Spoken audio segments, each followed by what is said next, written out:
네, 오늘은 사사기 9장 22절에서 41절까지 말씀입니다. 네, 내용이 좀 길지요. 네, 제목은요. 주 뜻대로 돌아가서 돌아가는 세상이라는 제목입니다. 앞에 돌아가서는 고백 돌아가는 거고 뒤에 돌아가는은 잘 진행된다는 것이죠. go well이라는 뜻입니다. 지난번 사사기 설교 내용은요. 기드온의 서자였던, 그러니까 세겜 여자 첫 아들인 아비멜렉이 그 세겜 사람들하고 힘을 합쳐가지고 협력을 해가지고 반역을 일으킵니다. 그러니까 기드온의 70명 아들들을 다 죽였고요. 그리고 나서 왕권을 잡죠. 반역을 일으킵니다. 그런데 기드온의 막내 아들 요담이 살아남아가지고 그 반역에 합세한 세겜 사람들 앞에 딱 서서 나무 우화로 하나님의 뜻을 선포합니다. 나무 우화, 네, 기억이 나십니까? 그때 메시지가 무엇이었습니까? 나무 우화, 나무가 여러 개 나오는데 결국 메시지는요. 세겜 사람 너희들이 자기 욕심 때문에 가시나무와 같은 악인을 왕으로 추대를 했다. 그래서 이 부분 때문에 너희는 대가를 치르게 될 것이다. 너희가 회개를 하고 돌이키지 않으면 하나님의 심판이 임할 것이다. 이러한 뜻으로 나무 우화를 선포를 했죠. 하지만 이 세겜 사람들은요, 이 나무 우화를 듣고 나서도 꿈쩍하지 않았습니다. 그래서 이 요담은요, 그 이후로 사라져 버립니다. 자기가 할 일만 딱 하고 그 다음부터 나오지 않습니다. 자, 22절, 23절 한번 가보겠습니다. 아비멜렉이 3년 동안 이스라엘을 통치하였는데 그 뒤에 하나님께서 아비멜렉과 세겜 사람들 사이에 악한 영을 보내심에 세겜 사람들이 아비멜렉을 배신하였으니. 자, 지금 아비멜렉이 이제 3년 동안 이스라엘을 통치를 합니다. 그런데 요담의 예언대로 비극이 발생하죠. 본문을 보시면 하나님께서 아비멜렉과 이 세겜 사람들 사이에 악한 영을 보냈다라고 지금 기록을 하고 있습니다. 여기서 악한 영을 보냈다는 말은요, 하나님께서 정말 억지로 그들이 죄를 짓기 싫은데 죄를 짓게 만들었다는 그런 뜻은 아닙니다. 아비멜렉과 이 세겜 사람들은요, 처음부터 각자 자기의 욕심으로 이루어진 관계죠. 서로의 육신적인 욕망하고 그리고 사탄의 유혹이 서로 맞아떨어져 가지고 이 관계가 이루어졌습니다.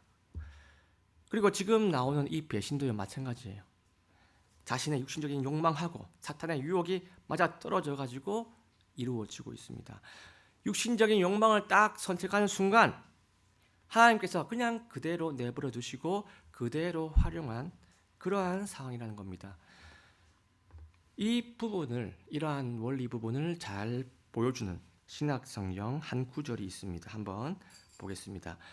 로마서 1장 28절입니다. 그들이 자기 지식 속에 하나님 두기를 싫어한 대로 그렇게 하나님께서도 그들을 버림받은 생각에 내주사. 그러니까 하나님을 두기 싫어한 그 생각을 하나님이 그대로 내버려 둔다는 것이죠. 합당하지 못한 그 일들을 행하게 하셨으니. 자, 지금 이 구절이 무슨 배경이냐면요, 악인들이 있습니다. 이 악인들이 창조주 하나님을 인정하지 않고요, 그리고 우상을 열심히 섬기고요, 동성애까지 나누는 그러한 죄악의 배경이 있습니다. 그런데 하나님께서 이들을 딱 보시고 자기 스스로 하나님 두기 싫어하는 그 상태를 그대로 내버려 둬가지고 죄를 짓게 하셨다라고 지금 표현을 하고 있는 겁니다. 그러니까 이 말은요, 하나님께서 니들 하고 싶은 대로 다 해봐라, 이런 식으로 놔두신다는 것이에요. 그러니까 하나님께서 강력으로 그들이 죄를 짓기 싫은데 억지로 죄를 짓게 만드신 것이 결코 아닙니다.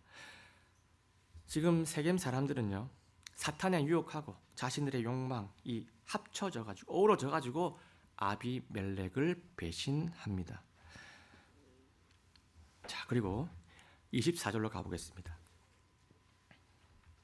이것은 여룻바알이 낳은 70명의 아들들에게 행한.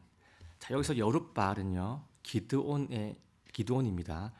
70명의 아들들에게 행한 잔인함이 닥쳐서 그들의 피가 그들을 죽인 그들의 형제 아비멜렉에게 놓이고 그의 형제들을 죽이는 일에 그를 도와준 세겜 사람들에게 놓이게 하려 함이더라.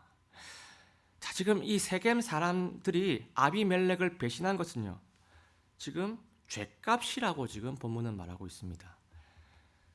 기드온의 70명 아들들을 다 죽여버리고 그 죽인 그 피의 죗값이 지금은 두 가해자한테 임하고 있다는 말씀이죠. 요담이 경고했던 예언이 지금 그대로 성취가 되고 있다는 것입니다. 지금 세겜 사람들하고 아비멜렉이 서로 이렇게 틀어진 것은요, 그들에게는 저주입니다. 왜냐? 나중에 엄청난 비극이 일어나기 때문이에요. 자, 그 내용은 나중에 추후에 살펴볼 것입니다. 그래서 지금 22절에서 24절까지 말씀은요, 하나님께서 우리에게 이러한 메시지를 주고 있습니다. 오늘 본문의 첫 번째 메시지입니다. 악인들의 형통은 한시적이다. 이 메시지를 보여주고 있습니다. 아비멜렉은요, 그 기드온의 아들 70명을 거의 다 죽이고 나서 다 제거했기 때문에 탄탄대로라고 예상을 했습니다. 더 이상 걸림돌은 없는 거죠. 그런데 이 아비멜렉의 지지 기반이었던 세겜 사람들이 어느덧 그들 자신의 욕심 때문에 아비멜렉의 대적이 되어버리고 맙니다. 정말 이 세상 인생사 세옹지망 같습니다. 악인들의 형통은요, 하나님이 계시는 한 결코 계속 지속되지 못한다는 것을, 그리고 죗값을 치르게 된다는 것을 우리가 보게 됩니다. 시간이 필요할 뿐입니다. 시간이 흐르고 시간이 딱 지나면요, 모든 것이 하나님 뜻대로 되고요, 하나님의 뜻이 무엇인지를 명명백백 하나님께서 드러내신다는 것이에요. 이것이 하나님의 섭리입니다. 지금까지 변치 않는 하나님의 섭리죠. 25절, 26절 가보겠습니다. 세겜 사람들이 산들의 꼭대기에 복병들을 두어 그를 엿보게 하고 그 길을 따라 자기들 옆으로 지나가는 모든 자들을 강탈하였으므로 어떤 이가 그것을 아비멜렉에게 고하니라. 에벳의 아들 가알이 자기 형제들과 함께 가서 세겜으로 건너오니 세겜 사람들이 그를 신뢰하니라. 자, 지금 세겜 사람들이 아비멜렉을 배신하는 과정이 지금 나오고 있습니다. 자, 먼저 이 세겜 사람들이 무엇을 하고 있습니까? 산들 꼭대기에 복병을 딱 심어둬 가지고 지나가는 사람을 강탈을 한다고 지금 기록을 하고 있습니다. 그래서 강탈한다는 것은요, 돈을 빼앗는다는 뜻이죠.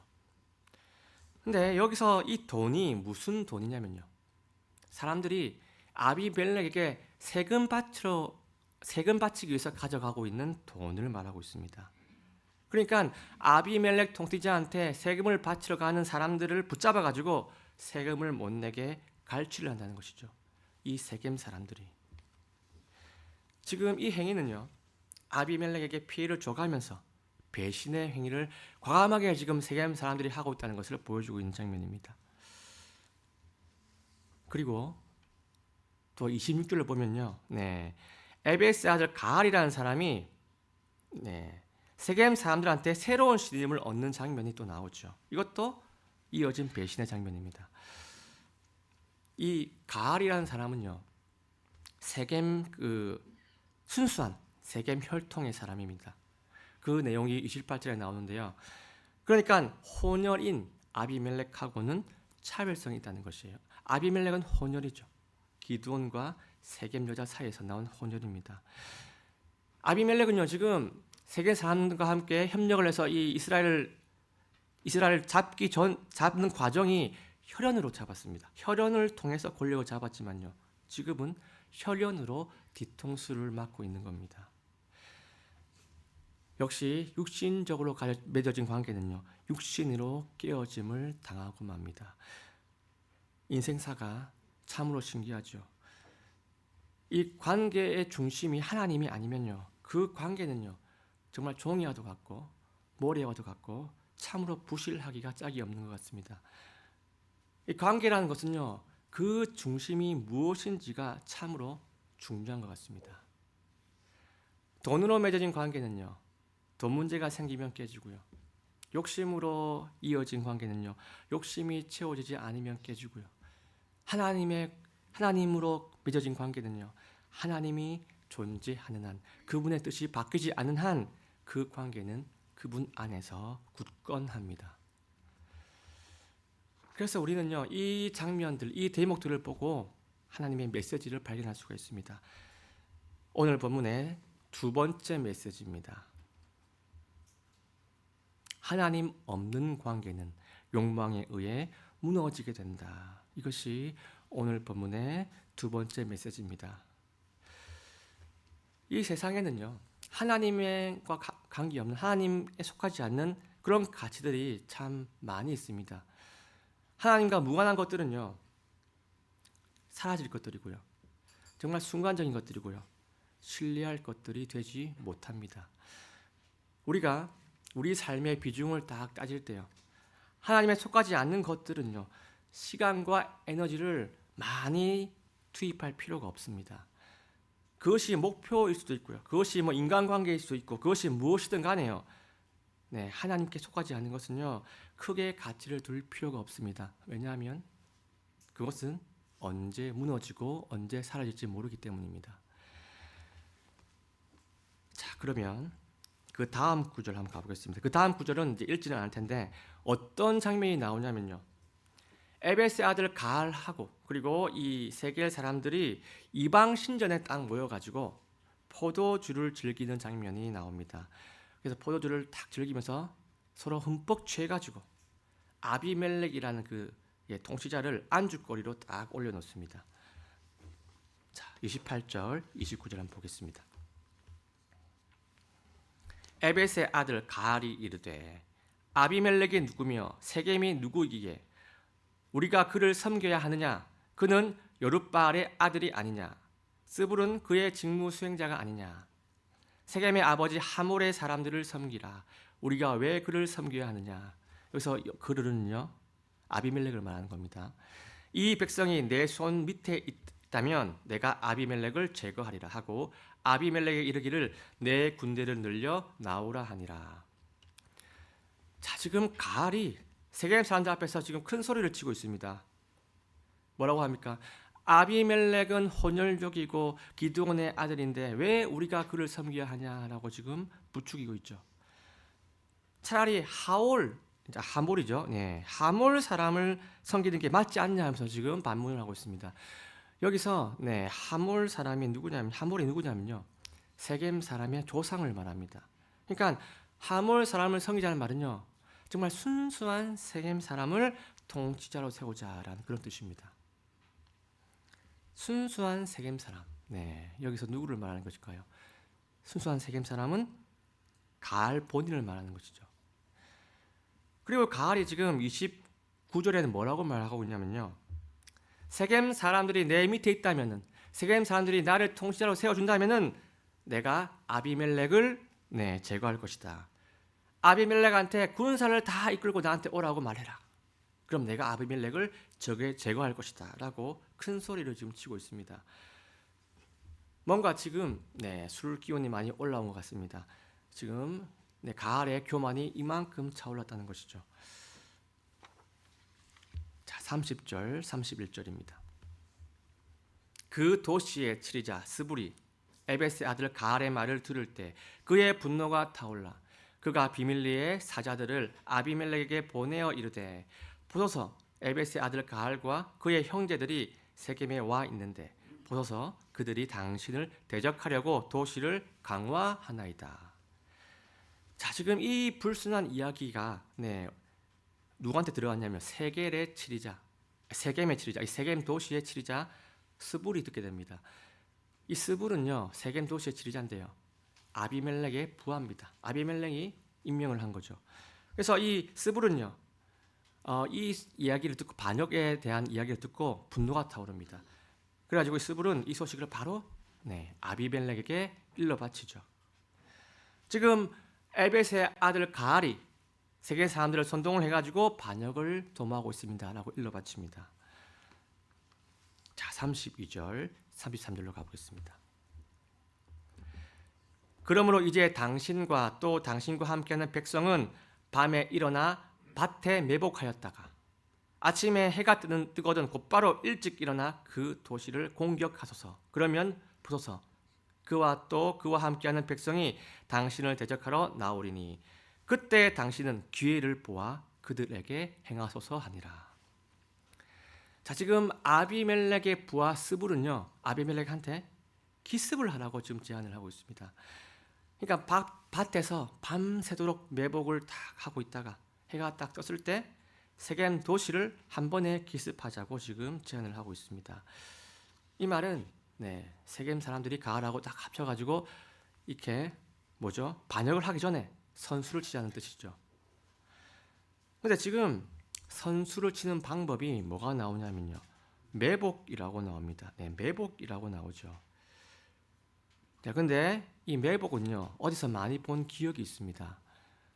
우리가 방금 봤습니다. 매복은요, 아까 세겜 사람들이 지나가는 아비멜렉한테 세금 바치러 가는 지나가는 사람들을 강도짓을 할 때 그때 쓰던 방법이 바로 매복입니다.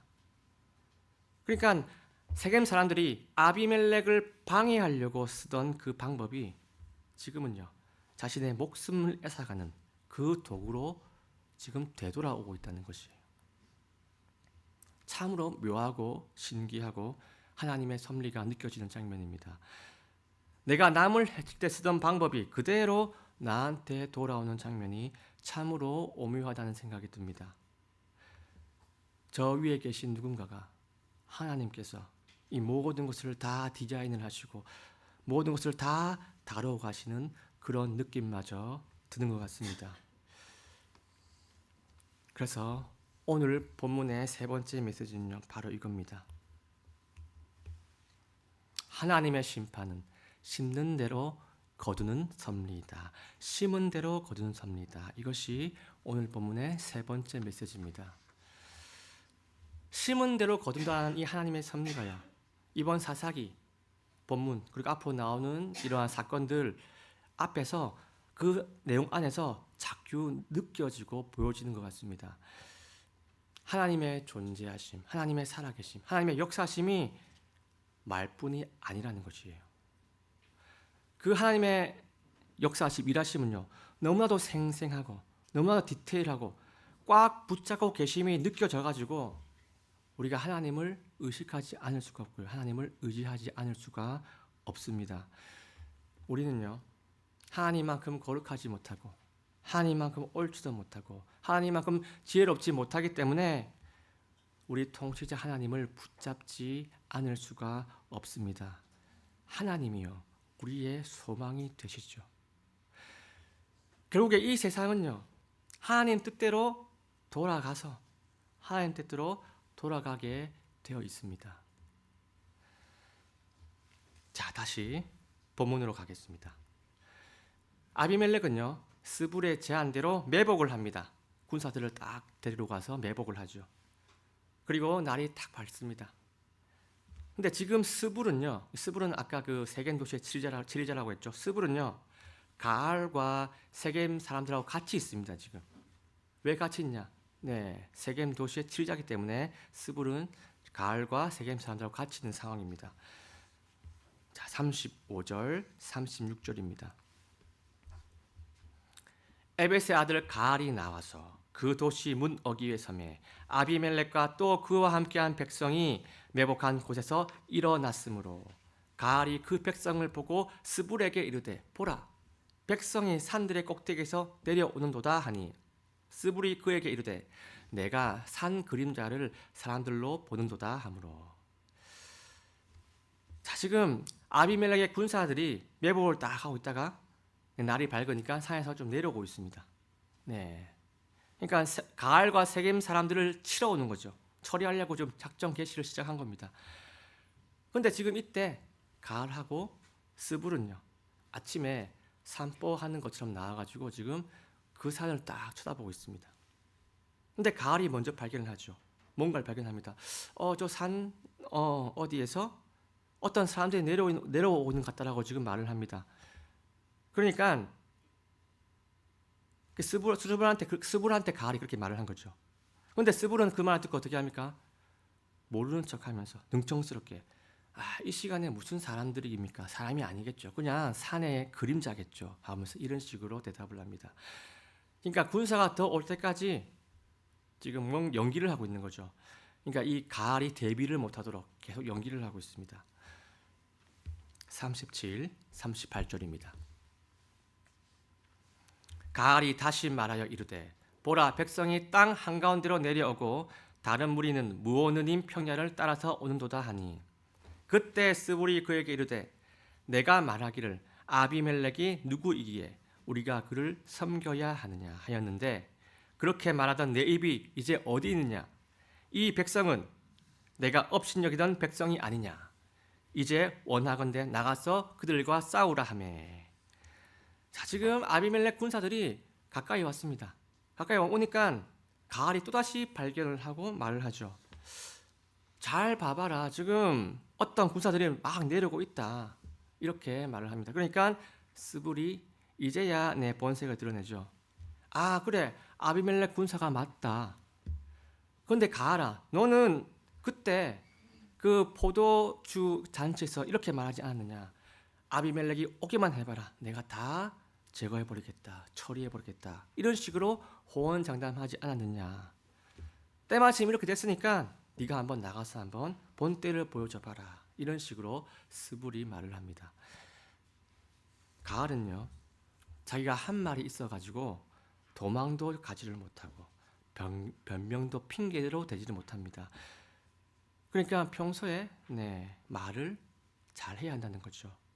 그냥 경솔하게 한 말이요. 나중에 나를 올가매는, 나를 탁 가두는 올무가 될 수 있다는 것을 지금 장면에서 볼 수가 있습니다. 자, 39절, 40절입니다. 가알이 세겜 사람들 앞에 나가서 아비멜렉과 싸우더라. 아비멜렉이 그를 추격함으로 그가 아비멜렉 앞에서 도망하였으며 많은 자들이 부상을 입은 채 성문 입구에 이르기까지 엎어졌더라. 지금 가알은요, 자기가 예전에 한 말이 있기 때문에 일단 싸움에 들어갑니다.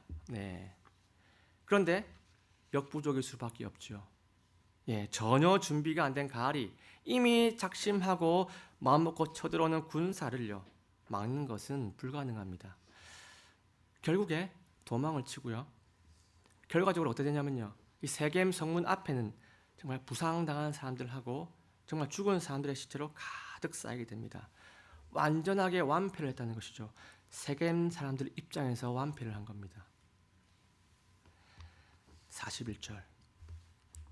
아비멜렉은 아루마에 거하였고 스불은 가알과 그의 형제들을 쫓아내어 그들이 세겜에 거하지 못하게 하였는데 반역을 도모했던 가알과 그 형제들은요 세겜 도시에서 내쫓깁니다. 그리고 이스라엘 통치자 아비멜렉은요 원래 자기가 살고 있던 곳으로, 그러니까 아루마라는 곳으로 돌아갑니다. 아비멜렉은요 사실 이 전쟁 때 세겜 도시 안까지 들어가가지고 세겜 사람들을 더 응징할 수도 있었습니다. 그런데 더 이상 뭔가를 하지 않고요 일단 돌아갑니다. 세겜 사람들도 이 가알에 동조를 했었죠. 아비멜렉은 이 사실을 다 알고 있습니다. 그리고 아비멜렉은요 아비멜렉에게 세금을 바치러 온 사람들을 갈취하게 했던 그 세겜 사람들의 행위도 다 알고 있습니다. 하지만 일단 자기 자리로 돌아옵니다. 앞으로 어떤 일이 일어날지는요 다음 기회에 계속 살펴보겠습니다. 그런데 오늘 본문은요 우리에게 이 세 가지 귀한 메시지를 남겨주고 있습니다. 다시 한번 보겠습니다. 악인의 형통은 한시적이다. 두 번째, 하나님 없는 관계는 욕망에 의해서 무너진다. 그리고 마지막, 하나님의 심판은 심은 대로 거두는 섭리이다. 이 세 가지 메시지가 있습니다. 그런데 이 세 가지는요 우리에게 하나님의 중요한 진리 하나를 모아주고 있습니다. 바로 이것입니다. 세상의 모든 역사는 하나님 뜻대로 헤쳐 모여 한다는 것입니다. 결국은 하나님 뜻대로 헤쳐모이게 됩니다. 인간의 뜻대로, 인간 공동체의 뜻대로 영원히 되지가 않는다는 것이죠. 인간에게서 나오는 모든 산물은요, 하나님의 거룩하심과 분명한 차이가 있습니다. 인간의 모든 산물은 하나님의 거룩하심과 분명한 격차가 있다는 것이죠. 하나님의 뜻에 온전하게 합하는 인간의 산물은요, 이 세상에 존재하지 않습니다. 이 말이 무슨 말일까요? 우리 인간은요, 끝없이 0점 조정을 해야 한다는 것입니다. 0점 조정. 0점 조정하면 군대 갔다 온 형제님들은 무슨 말인지 잘 알고 계실 겁니다. 군대에서 사격을 할 때 실제 사격을 하기 전에 총의 0점을 반드시 하게 되어 있습니다. 이 총이라는 것은요, 어떻게 관리하냐에 따라서, 그리고 기온이라든지 습도에 따라서, 아니면 노후 정도에 따라서 상태가 늘 다릅니다. 그래가지고 사격을 하기 직전에요, 시범 사격을 통해 가지고 총에 딱 달려있는 가늠자라는 것이 있습니다. 그 가늠자를 조정을 해야 합니다. 한 사진 한번 보겠습니다. 자, 이 총이 있죠. 네, 여기 있는 게 이제 옆에서 보면 그렇지만 이쪽에서 사람이 보면요, 이게 가늠자입니다. 가늠자 구멍이고, 여기 있는 게 이제 여기서 보면 이렇게 생겼죠. 이게 총을 쏠 때는 이 눈이 있습니다. 눈이 여기 원의 중심하고 여기 있는 가늠자, 이걸 맞춰가지고 직선으로 하면 여기에 사물이 보이겠죠. 이 사물의 총알이 바뀐다는 거예요. 그런데 처음에 사격을 할 때 이렇게 딱 맞춰서 시범 사격해 봅니다. 그러면 실제로 여기에 사물이 있는데 쏴보면 총알이 여기 안 가고 오른쪽이나 왼쪽에 맞는 경우가 있습니다. 그러면 이 말이 무슨 말이냐면요, 이 가늠자가 삐뚤어져 있다는 것이죠. 그래서 시범 사격 통해 가지고 그대로 쐈는데 사물의 오른쪽에 맞췄다 하면 가늠자 위치를 조정을 합니다. 그래서 그 다음에 쐈을 때 사물에 맞으면 0점 조정이 되었구나, 이런 식으로 사격을 실시하게 됩니다. 그러니까 믿을 수 있게 가늠자 위치를 조정하고요, 그리고 나서 실제 사격에 돌입을 합니다. 이처럼 우리는요, 늘 우리의 마음의 가늠자를 조정을 해야 합니다. 내 마음의 가늠자가 하나님 기준이 될 수 있도록 늘 0점 조정을 해야 한다는 것이에요. 그 가늠자가 내 양심일 수도 있고요, 그 가늠자가 특정 철학 사상일 수도 있고요, 그 가늠자가 내 성격일 수도 있고, 그 가늠자가 내가 성장 과정에서 형성되어 온 내 인격이 될 수도 있습니다. 중요한 것은요, 내 가늠자가 절대적인 것이 아니라는 것이에요. 내 가늠자가 절대 선이 아닙니다. 내 가늠자가 하나님 자체가 아니라는 것이에요. 우리가 예수님께로 가기 전까지는요, 내 가늠자가 하나님과 100% 일치한 상태는 단 한 번도 없을 겁니다. 성경에서 말씀하죠. 하나님의 거룩은요, 사실 우리가 다가가기에는 너무나도 멀고 먼 당신 그분입니다. 그럼에도 불구하고 우리는요, 그냥 하루하루 살아가면서 내 가늠자를 하나님의 뜻에, 하나님 말씀에 맞춰가며 조정하는 과정, 회개하는 과정이 반드시 필요합니다. 세겜 사람들은요, 회개를 하지 않았고 회개 회자도 없었지만요, 우리는 이 세겜 사람들의 이야기를 통해 가지고 회개라는 가치를 우리 마음속에 꼭 두었으면 좋겠습니다. 그래서 우리가 오늘 본문의 메시지를 잘 기억하셔서 수시로 하나님의 뜻을 깨닫고 그리고 조정하고 예수 그리스도의 거룩하심을 닮아가는 그리스도의 신부가 되시기를 예수님의 이름으로 간절하게 소원합니다. 마지막으로 성경 한 구절 다 같이 읽고 아멘 하면서 오늘 설교를 마치겠습니다. 미가서 6장 8절입니다. 미가서 6장 8절 다 같이 읽겠습니다. 시작. 오 사람아, 그분께서 무엇이 선한 것인지 내게 보이셨나니 주께서 내게 요구하시는 것은 오직 의롭게 행하며 긍휼을 사랑하고 겸손하게 내 하나님과 함께 걷는 것이 아니냐.